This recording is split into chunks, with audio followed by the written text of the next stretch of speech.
In modern society, there's much emphasis placed on the negative effects of gaming. However, few take the time to explore the positives.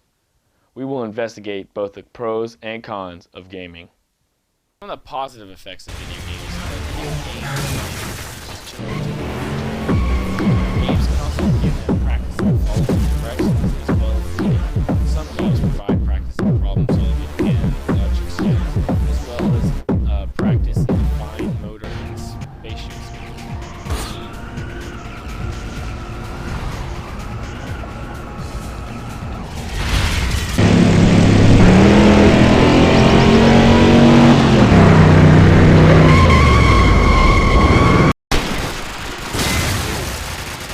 Counter-Strike, I play Dota, I play Diablo 2, and sometimes StarCraft here.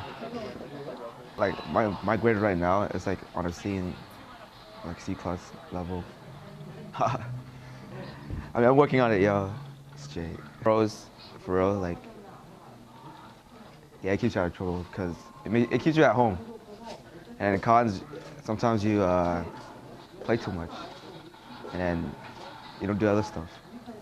It's addicting too, yo. For the negatives, such as the overdependence on video games, could foster social isolation, as they are often played alone.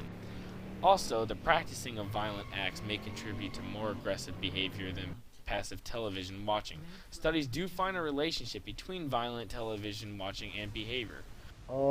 Now, during the weekdays, I try not to play at all because it was messing up my grades. But before, when I first got Xbox Live, I would just come home, play for 5 hours or so, maybe do some work. And that was every day, so I get 25 hours a week, and then on the weekends, I'd just wake up and play all day. So that was about 12 hours every day, so 49 hours a week or so. The pros are definitely that it gives you hand-eye coordination, and it's a good way to, I guess, meet new people and play with your friends and hang out. If you guys can't go to someone's house, then you can play with your friends online and stuff. The cons are definitely, back when I first got Xbox Live, I gained a lot of weight because that's all I did. I gained about 35 pounds, ended up losing it, though, because I stopped playing so much. And I guess it just consumes a lot of your life, and it definitely brings your grades down and everything. Games can often confuse reality and fantasy for children, and in many violent video games, players must become more violent to win. Such as first-person violent video games, the player may be more affected because he or she controls the game and experiences the action through the eyes of his or her character. Now, I can tell you myself as a dedicated professional gamer that there are a lot of pros as well as a lot of cons to gaming, but in my personal opinion, the pros heavily outweigh the cons. Here's my system now. When it comes down to it, this has been a very expensive system, going well into the thousands upon thousands of dollars. However, what I have learned is how to build a computer, which has now given me a job of repairing people's computers around the neighborhoods, which is getting back a couple of thousands of those dollars that I spent on this thing. I am the proud owner and leader of Clan THA with our famous website, clantha.com, which is part of my professional gaming group who play in leagues, and we try to aim money and just puts a more competitive edge on gaming, which makes it all the more interesting. Again, I can't sit and watch TV. I have to have a constant adrenaline rush, and that's what my games offer me.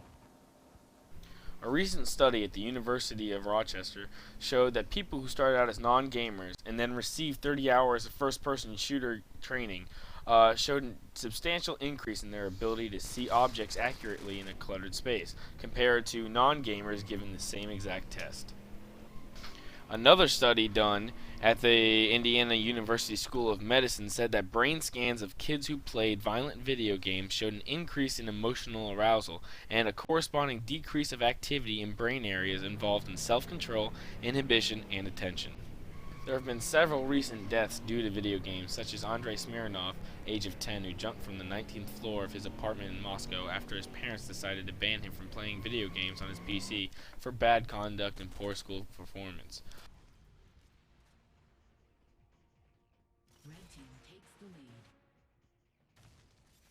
Started dating in 1987. So it's been 20 years.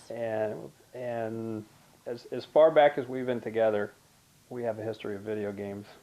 To the point that every night he was playing Zelda And that's the only song I knew, the only game I knew. And honestly, if anyone had asked us what our song was, it would have been the theme to Zelda. We don't do anything else for hours or weekends, entire weekends. There have been weekends that have suddenly disappeared. There have been many weekends, Papers that especially were for several people. avoided and had to be rushed at the last minute. A friend of mine invited me over for a LAN party at his house down in Puerto Rico in 2001, and he had received an early copy of Medal of Honor. What was it? One of those shooters. And it had like 3 or 4 maps in it. And I'm sitting in this room, and he's got like 6 computers around. His wife's gone for the holidays, so he invites all his friends to bring their computers over. I'm like, I'm no good at this. I was uncomfortable, da da da. And I finally got the sniper, and I climb up in the top of this turret, and I'm just looking around. Oh, there's a guy. Zoom in on him. When I squeeze the trigger, and I hear the guy like 3 computers down go, crap! I was hooked. Too much money.